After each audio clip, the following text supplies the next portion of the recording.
Peggy, we've lost your audio. Okay, can you hear me now? Okay.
I need you to know that there is nothing wrong with you. If you find the world congealed and unwieldy, there is nothing wrong with you. You were never meant to serve money, to give loyalty to unprincipled power, to spend your joy frantically soothing yourself in order to tend wounds of being constantly dehumanized. I need you to know that your sense of injury and anger is not overdeveloped. You are meant for love and beauty. You belong where you are known and where your future is not just a resource, but a promise, which you begin to fulfill by being unmistakably and irrevocably yourself. These words to begin shaping our space today by the Reverend Teresa Soto. You begin when you are yourself. We are glad that you are here with us on this morning. Welcome to you, wherever you are and however you are. We welcome you into this time together. On this day where we say it is okay to love yourself, to say that you are a special creature in this universe, you're alive, and that is a blessing to all of us. But let us not forget, let it be a blessing to you, your own life. Can you do that? Is that okay? It is. And we're here today to say absolutely, it is okay. Will you join us as we sing together our opening hymn, Love Will Guide Us?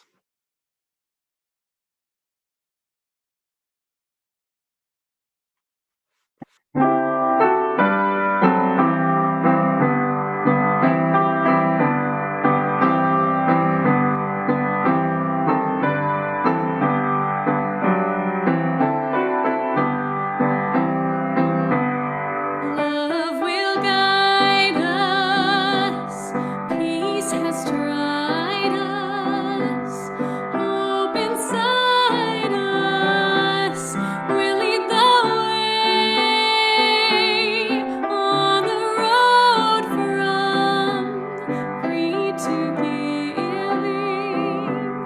Love will guide us through the hard night. If you cannot sing like angels, if you cannot speak before thousands, you can give from deep within you. You can change the world with your love. Love will guide us. Peace has tried us. Hope inside us will lead the way on the road from greed to giving. Love will guide us through the hard night.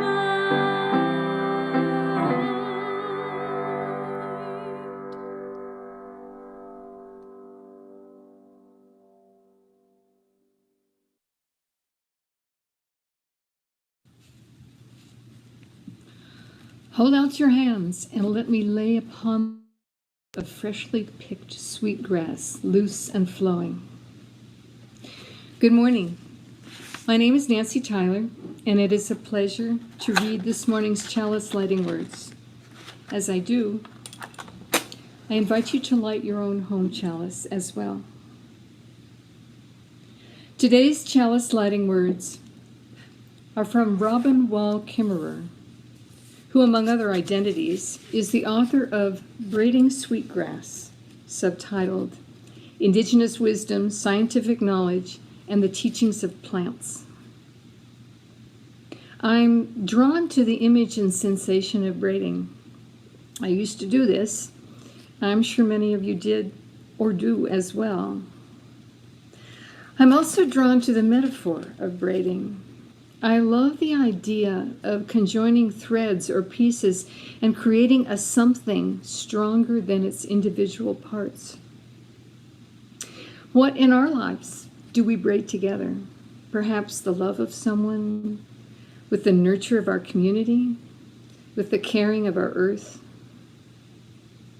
It is within each of us to make a commitment to braid our energies and hearts to each other and to our bigger selves. In her preface, Robin Wall Kimmerer writes, I could hand you a braid of sweetgrass as thick and shining as the plait that hung down my grandmother's back. But it is not mine to give, nor yours to take. Wingashk, sweetgrass, belongs to herself. So I offer in its place a braid of stories. Meant to heal our relationship with the world, this braid is an intertwining of science, spirit, and story. Old stories and new ones that can be medicine for our broken relationship with Earth. A pharmacopoeia of healing stories that allow us to imagine a different relationship in which people and land are good medicine for each other.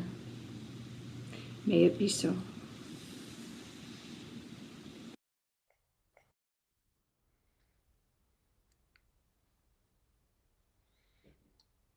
Please join me now in singing our Chalice lighting response, Spirit of Life.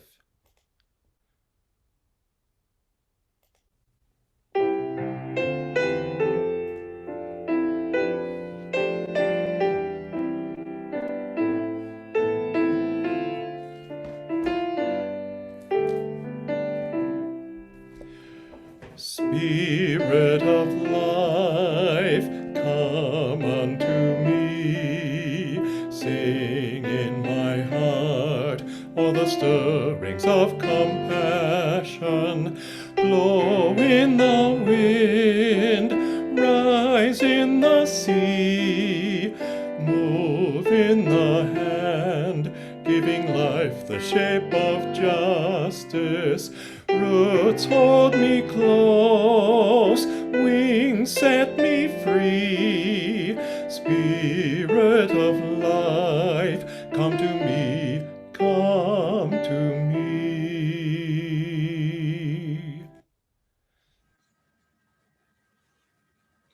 Good morning. I'm Chalice Sloper, your Congregational Life Facilitator, and I have today's announcements. Firstly, a warm welcome to everyone. It's just so remarkable that we're coming up on the 1-year anniversary of living under COVID restrictions, and I'm so grateful that we're staying connected even through this virtual means. So if you're visiting today, we have a virtual visitor information form.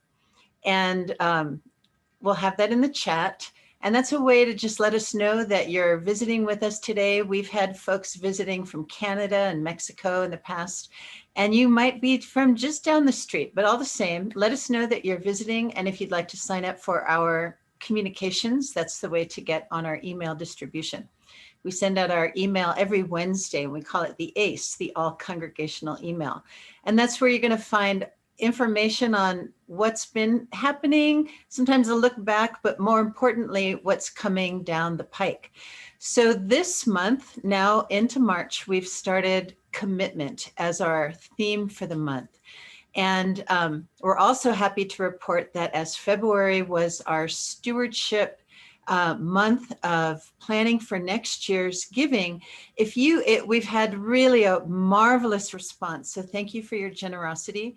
If it has still been on your to-do list to do, you can do that today. You can either send in your pledge through the website or send in your card that our stewardship folks will be happy to receive and add to next year's intended generosity. So thank you very much for all of that generosity.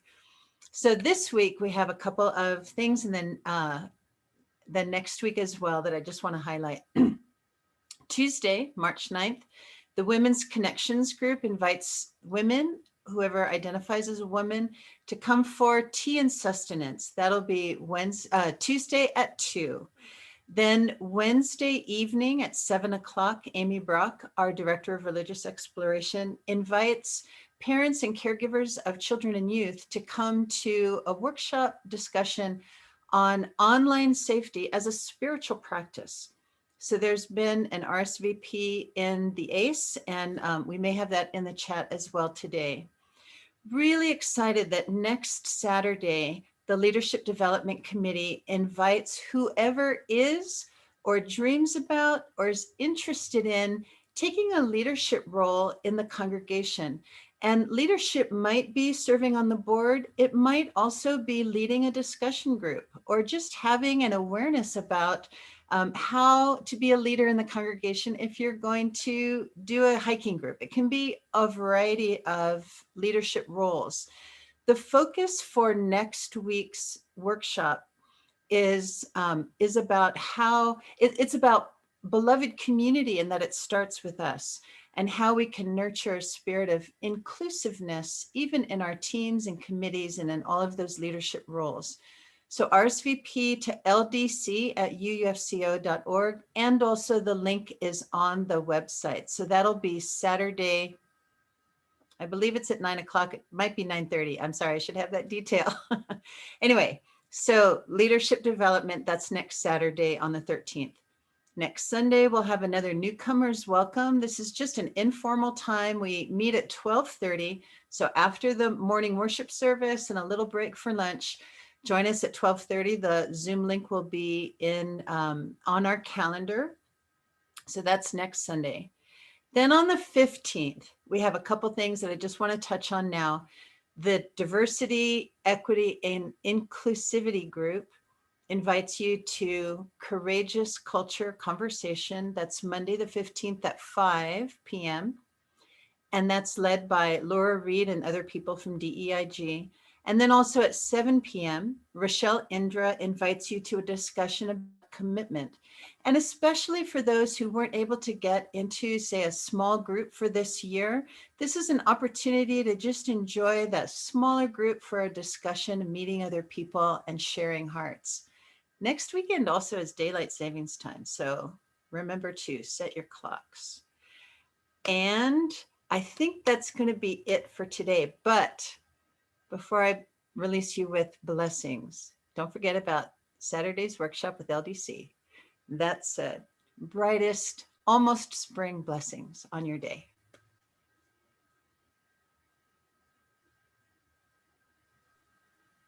Good morning. My name is Amy Brock, and I'm the Director of Religious Exploration for Children and Youth. I wonder what some of your favorite things to do are. What are some things that make you smile? Maybe it's climbing a rock wall, or taking your dog for a walk, or scoring a soccer goal, or riding a horse, or even snuggling with a sloth. Those are some of the things that our friends in RE tell me that they like to do. It's so much fun to do our favorite things. But I wonder if you've ever had a week where you reached the end of it and you thought, I haven't done anything fun this week. In fact, I don't even know if I've smiled. Maybe you meant to have fun, but you were so busy that you ran out of time, or you just forgot, or maybe you were sad or mad and you just didn't feel like doing anything fun. Today, we begin our month-long exploration into the theme of commitment. Commitment is a word that means that we promise to show up for something. Our Soul Matters curriculum has 4 different parts of commitment that we'll be learning more about in our RE classes this month. Those 4 parts are curiosity, change, conscience, and compassion. These are all great pieces of commitment to guide us as we work to finish or make progress with those new things that we start. And so in thinking about those weeks or days where we didn't really do anything fun for whatever reason, I wonder if it might be a good idea to think about making a commitment to sharing some love with ourselves this week and maybe every week. In the Christian Bible, which is one of our 6 sources, there's a story about a teacher named Jesus who is asked what one of the most important things that we can do are. And he answers this question by saying, love your neighbor in the same way that you love yourself. And so I thought maybe we could take a moment to remember what loving ourselves would feel like this morning. So let's do a little meditation together. Try it with me. Close your eyes or focus them far away on something that's not going to distract you. And then put your hands on your heart. Feel your heartbeat. Think about what it feels like when we are loving and kind. Maybe it feels fuzzy like a blanket. Maybe it feels exciting and jumpy like playing with a puppy. Maybe it feels warm and cozy like hot chocolate on a cold, snowy morning. And as you open your eyes or bring your attention back, I wonder if you might make a commitment to doing something that helps you feel loving kindness in your heart this week. Maybe it's one of those things that you thought about earlier. Maybe it's making space for something new. Maybe it's just taking a nap. Whatever it might be, When we commit to loving ourselves, we create space to share that love with other people. And that's a really special thing. And so ends our time together today. Let's all say our children's covenant. In this place, I am kind. In this place, I am loving. In this place, I'm a friend to the earth and all animals and people. In this place, I am loved.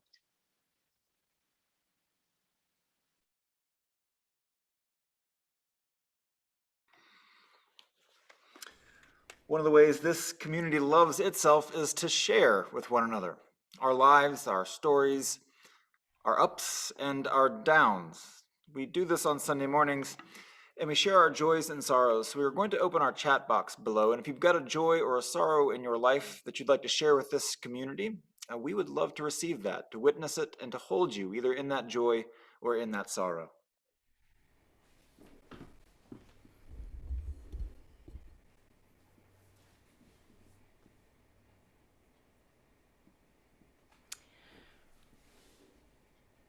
How do you love and care for yourself? How do you manage stress when things don't go as planned? For those of you who were here during the prelude, you noticed that happened right here. I was playing this beautiful music and really getting into it, and what happens? The dog walks by, click, click, click, making all this noise, not only once, but twice, disconnecting my microphone. And of course, I probably made a face because I'm definitely not the poker face kind of person. But how did I handle that? Now, that is not the first time that things have gone wrong during a performance. I've had much worse things happen. But I remember to breathe, and I remember to just listen to the music, which soothes me. And I'm very fortunate to do something that is such a soothing, nurturing thing. So whatever it is that soothes you, do it. And notice the shift in your energy. So one of the pieces that I've always gone to when I'm most stressed is this piece, which is the aria from the Goldberg Variations by Bach.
I'll invite you to take a deep breath. Perhaps another. Wiggle around in your body maybe a little bit. Situate your weight and your gravity. And I'll invite us into a meditation. These words come from UUFCO member Charles Campbell. This is a mantra that he's been using as a part of his own spiritual practice. And so I invite us to consider these words. Spirits are the structures that cause behavior. Behaviors attributed to God arise from the Great Spirit. The Great Spirit has emerged by recursive self-organization from the simplest structures to become the framework of the universe in which we live and breathe and have our being. I am grateful to the structures within the Great Spirit that created my life, that gives meaning to life, and that provide my daily subsistence. I grieve for those entrapped by dysfunctional spirits. The Great Spirit is a work in progress and is interdependent with the spirits present in all the components of the universe. It would be best if the human component abandoned the spirits of conquest and domination and embraced the spirits of discovery, enlightenment, and egalitarian partnerships, so that this framework, with its humans, might live long and prosper. May it be so. So be it. Blessed be. Forever be.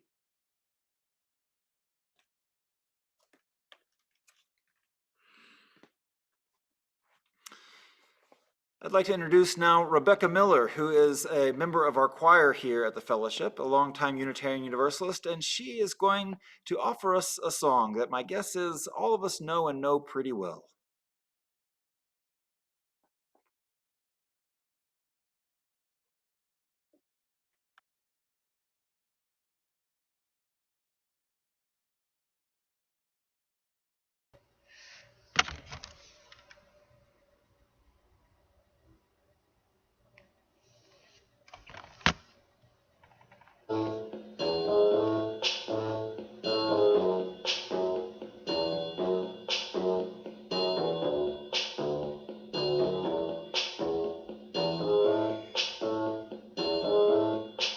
When the night has come and the land is dark and the moon is the only light we'll see. No, I won't be afraid. No, I won't be afraid. Just as long as you stand by me. And darling, darling, stand by me. Oh, stand by me. Oh, stand now.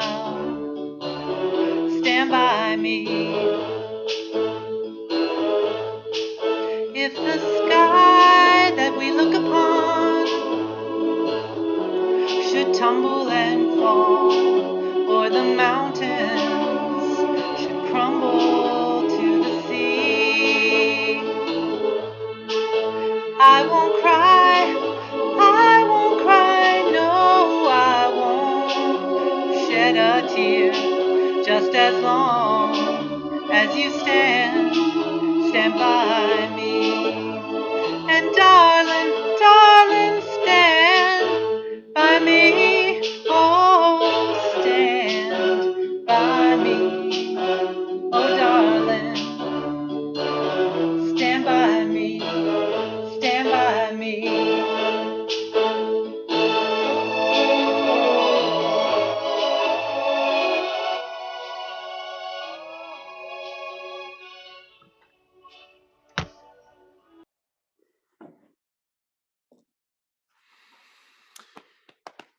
If I were to ask you to think of 3 people or things that you love and are committed to? What might be on your list? Go ahead, think about it. 3 people or things that you're committed to with your time and your energy that you love. I'll wait.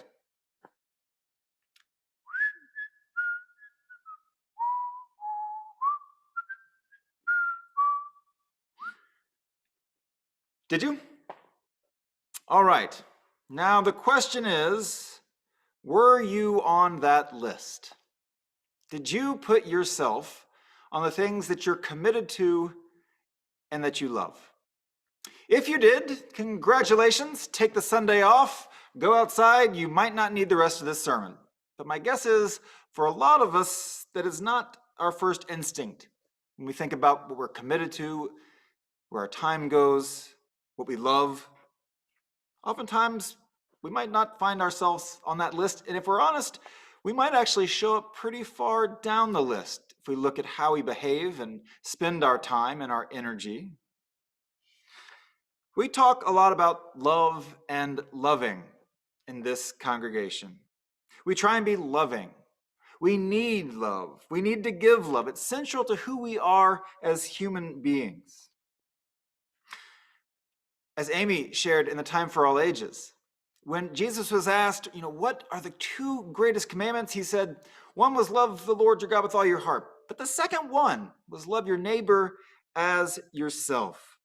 Love your neighbor as yourself.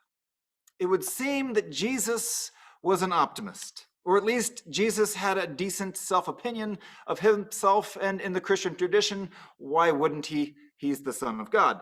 But sometimes I wonder if there is a disciple who is hearing that message and thought, love my neighbor like myself. I don't even like myself most days. I feel like this sometimes. I'm not sure that if I love my neighbor how I love myself, I'm not sure that would fit with what Jesus was talking about. Oftentimes I find myself with an onslaught of self-criticism and judgment that I would not want to do unto others. I can be far harder on myself than I am on those around me. It would seem a truism that we are oftentimes our own worst critic, that voice in our head, the one, the one, I'm sure you do, that chirps up when we write or when we speak, the one that replays the events of the day with some harsh criticism, or when we're just sitting alone thinking, it shows up. I do believe that we are a loving people. Love will guide us, we sing, and it does, into all kinds of wonderful ways of loving. Unconditional love, beautiful love, selfless love, forgiving love, justice-seeking love. All these. We try to be so good with our love and spreading it into the world, oftentimes to complete strangers. Forgiveness, openness, tolerance, acceptance, compassion. We bring this love into being and we throw it out into the world. But for ourselves, sometimes we forget. Maybe oftentimes we forget. Self-love. We're right here all the time with ourselves. And yet, there are a lot of things that can get in the way of this self-love. Perhaps we don't feel worthy of being loved, that somehow we don't deserve the time or attention that it would take to love ourselves. But where would we get this idea? Well, in fact, there are messages all around us that would promote this idea. The external world is constantly bombarding us with words and images and ideas that tell us that we're not good enough, that we're not worthy, that we need to buy something else in order to make ourselves better and worthy and lovable. Or maybe it's not media and marketing and advertising telling us this, but maybe it's other people in our lives or in our histories that have shaped us and scarred us. Maybe someone that we trusted and loved, a parent figure or a friend or a teacher. Someone has implanted a message that maybe there's a part of us that is just absolutely unlovable. I've got a friend who still doesn't really sing. out loud, because when she was trying out for Annie as a young child, the director said that she couldn't really sing. She could just have an extra part. And to this day, though she has a fine voice, doesn't really like to sing out loud. Or maybe we just do it to ourselves. Maybe it's in our trying to achieve some goal or be some version of ourselves, reaching out, that when we fall short, we beat ourselves up. Or maybe we hold on to or cling to those more difficult qualities that we know we have and that we all have, or our flaws or our past missteps, which lands us, instead of with self-love, with self-criticism and self-blame and self-deprecation and self-doubt and self-deprivation and self-destructiveness. The truth is this: you're not horrible, and you're not perfect either. You're somewhere in between.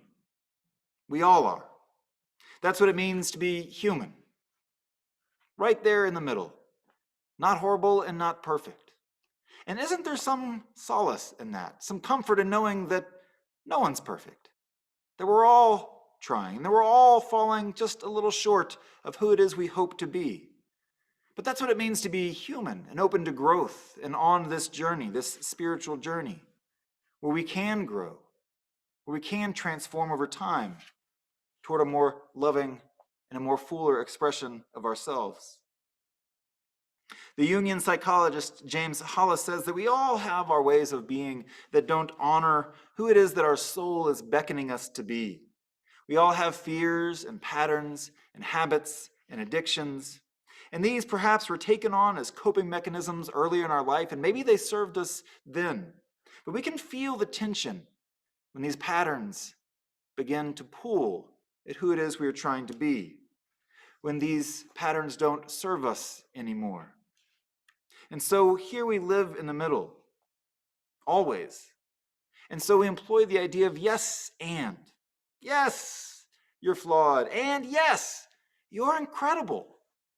Yes, we fall short. And yes, we do amazing things. And yes, I might not like my actions all the time. And yes, I should love myself, can love myself. As Unitarian Universalists, we proclaim that we believe in the inherent worth and dignity of every person. Have you ever turned that back on yourself just to remind yourself of your inherent worth and dignity? Your inherent worth and dignity. You're included when we say every person. When we are called to love, we are all included in this as well. So love yourself. Now, some might say that sounds like narcissism, arrogance, vanity, or egotism. But no, these are all very, very different. These are grounded in excessive pride, insecurity, and fear. These exalt oneself at the expense of others. But loving yourself is different. It's natural. It's a natural expression of who and what you are. And we find that when we love ourselves, how do we know that this is okay? That it's a good thing to do? Our lives change. We're a little happier, perhaps. We're healthier. We're closer to that being that we hope to become. Frank Andrews, who is a physical chemist, he wrote about love as a physical chemist. And he said, in self-love, there is no object being loved and no object doing the loving. There is only the experience of loving. This is what self-love means. All loving is self-love. The experience of yes, directed toward a beloved, affirms at the same time the life in which it occurs. And so while we talk about loving ourselves, it might feel like we're talking about somebody else. When Rebecca's saying, "Stand by me," at the end she pulled up a mirror. She was singing the song to herself. Stand by me. Me. Oftentimes we abandon ourselves. We abandon who it is we want to be. We abandon our very own inherent worth and dignity. But no, stand by yourself. Stand by yourself. When we love ourselves, we take care of our bodies, our relationships, our friends, and our family. When we love ourselves, we use our creativity, we pursue our life dream, and we live our lives. We make a commitment. What would it look like in your life if you committed to loving yourself? What are those actions and behaviors that you know, that you feel when you are loving yourselves? And then how do you feel after those? Better, good, full, whole. That's how you know it's right. That's how you know it is what we are called to be and do. I have a friend who lives in Portland. And we don't keep in close touch, but we're Facebook friends, which means she posts, things from her life. And that's how I've been keeping up with her for the past year. And something happened a few months ago. I noticed that something changed in her life. The post that she was posting on her Facebook account became vibrant, full of life and light and love. You could tell something had shifted, something had changed, something about the way she was encountering her own life and moving in the world had been transformed for the good. And it was spreading out all over the place. I reached out and I said, "Hey, what happened? Something happened in your life and I don't know what it is. What happened?" And she said she began to invest in herself. She began to invest in herself, and it changed her life. When we invest in ourselves, we love ourselves. But don't take my word for it. I've invited her to share a little bit of that with you here today. This is Kelly Nye. Hi, my name is Kelly Nye. I am a women's coach, and I help women love themselves more. And that radical act of self-love all started with me loving myself more. I really believe that self-love takes place when we recognize and accept our own shadows. These shadows as our limiting beliefs, as thoughts that keep us back. A few of my limiting beliefs that I've moved through over the course of many years have to do with not feeling worthy, not feeling like I'm enough, not feeling like I want the spotlight. And this brings me to a story when I had been working in a career for 7 years, and I felt like I was just continually giving my energy away towards, my 6th and 7th year, and I was no longer receiving. And so I quit and I continued to invest in myself. I got a life coach. I went to a coaching program, but the radical act of self-love has to do with how I show up daily for myself. This has a lot to do with the conversations I have in between my ears. So I really believe that our thoughts create our emotions and we action from these emotions. So sometimes daily I have thoughts where I'm not being that productive, and then that energy in my gut is just really anxious, and then I action from being anxious. So I might do things not at 100% capacity.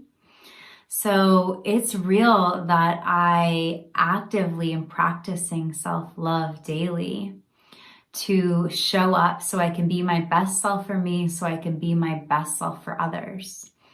But it is truly about daily ritual and investing in myself. So sometimes I take myself outside, and that is how I'm nourishing myself for that day.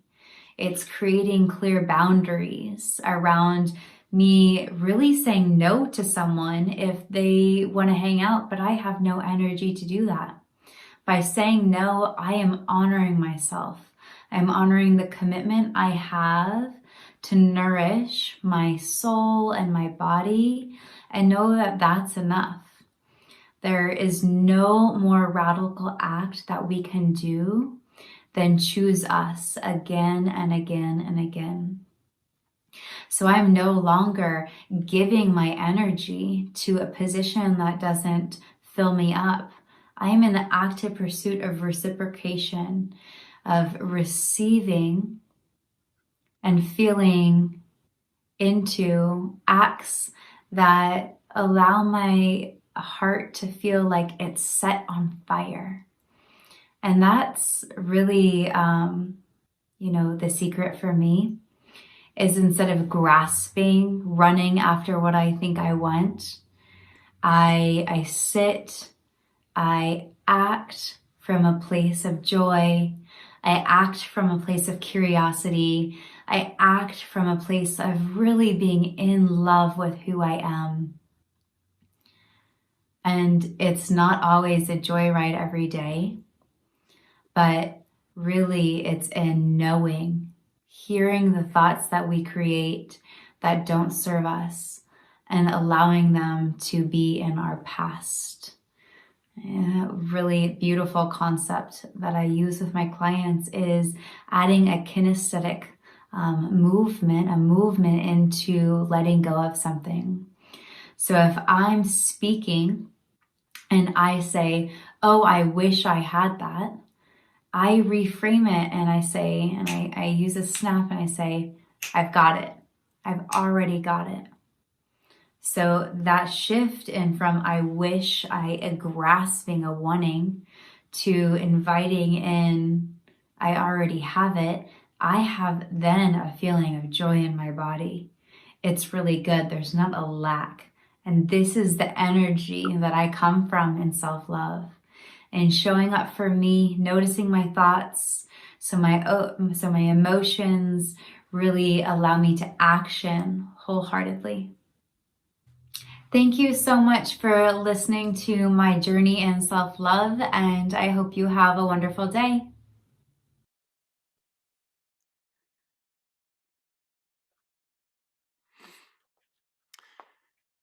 Mahatma Gandhi said, where there is love, there is life. So this holds for our lives as well. If we're not grounded in love, there's less life coming through us. And loving ourselves in any given situation might look different in the moment. Sometimes it's saying yes. Sometimes it's saying no. Sometimes it's saying, let's go. And sometimes it's saying, I can't. Sometimes it's saying, slowing down, being with yourself. And sometimes it's saying, and running out into the world and jumping off a cliff into the water. Sometimes it looks like forgiveness. Sometimes it looks like joy and support. It can take on many forms, love. But of course it can. It's in that love's ability to move in different ways in our lives that it finds its power. The theologian Charles Hartshorne of Process Theology writes, one's present self has duties to one's future self, as truly as it has duties to other human beings.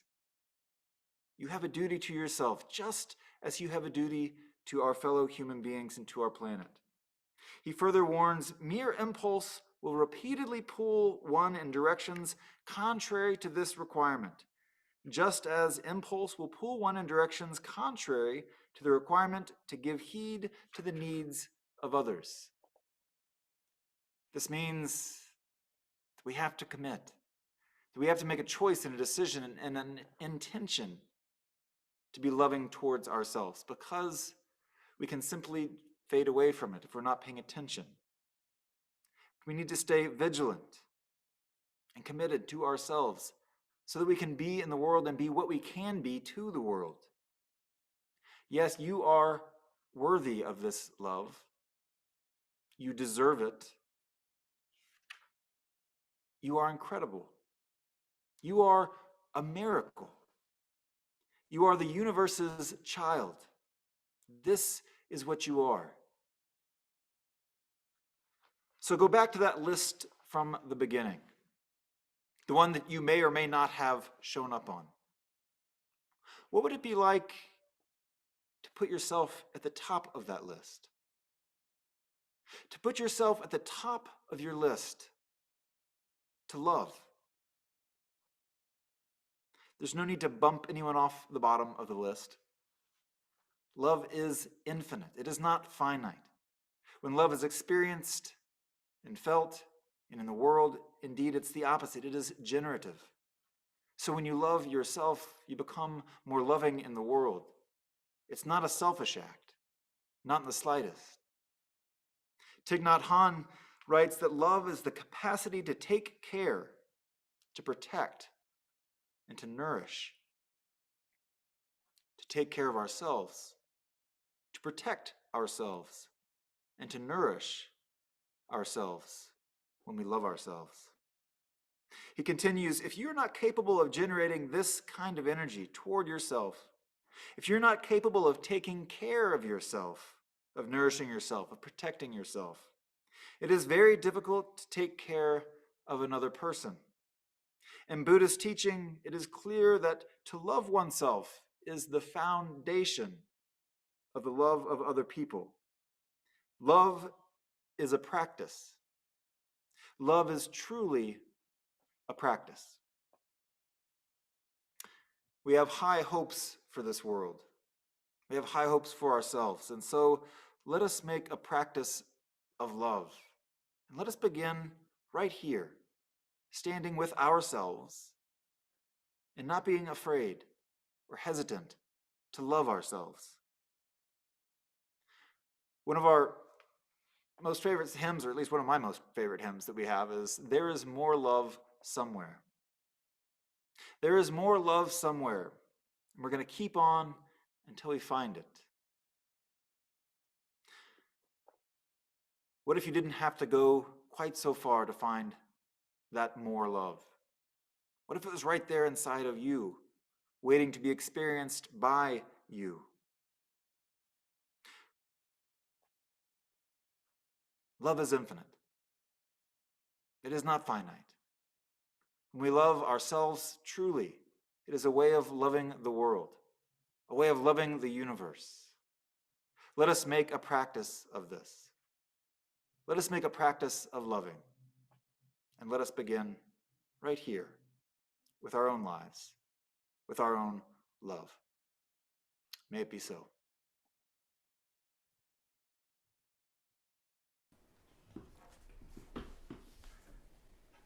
Please join a quartet from the UUFCO choir in singing Scott's favorite hymn, There is More Love.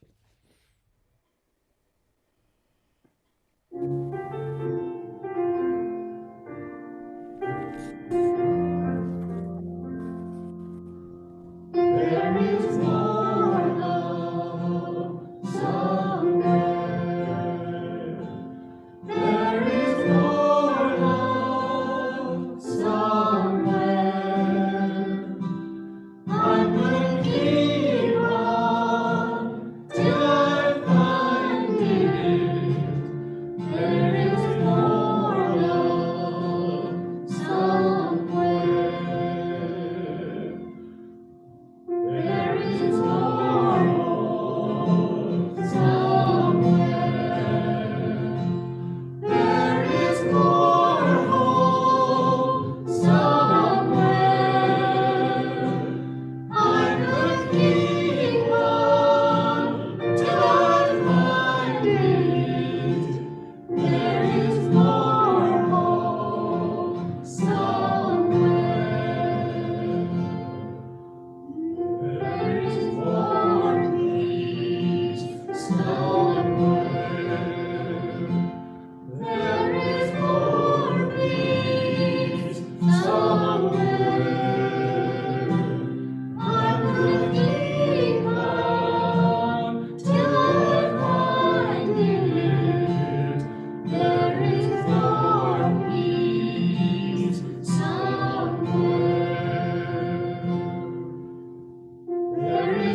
If you've lit a chalice in your home, we invite you to extinguish it at this time as I extinguish our fellowship chalice here.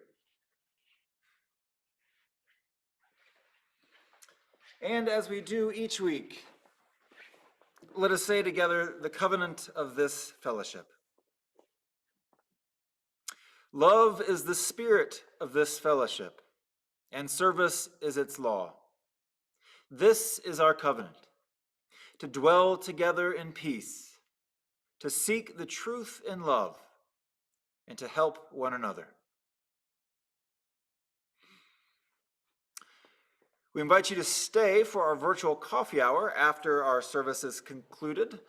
Peggy will play the postlude, and then we'll have some breakout rooms of about 6 or 7 people each. And today we're exploring the question, what is a way that you love yourself? What is something that you do that says in your life, yes, I am loving myself in this act or in this way? During the postlude, we'll also put up a slide that has information on how you can support the work of this fellowship by offering your resources toward our offering. You can do that by texting to give or go to our website. And we'll close today with these words again from Teresa Soto. You are meant for love and beauty. You belong where you are known and where your future is not just a resource, but a promise, which you begin to fulfill by being unmistakably and irrevocably yourself. Friends, go in peace, go with love, go and be love in the world, and love yourself while you're at it. Amen.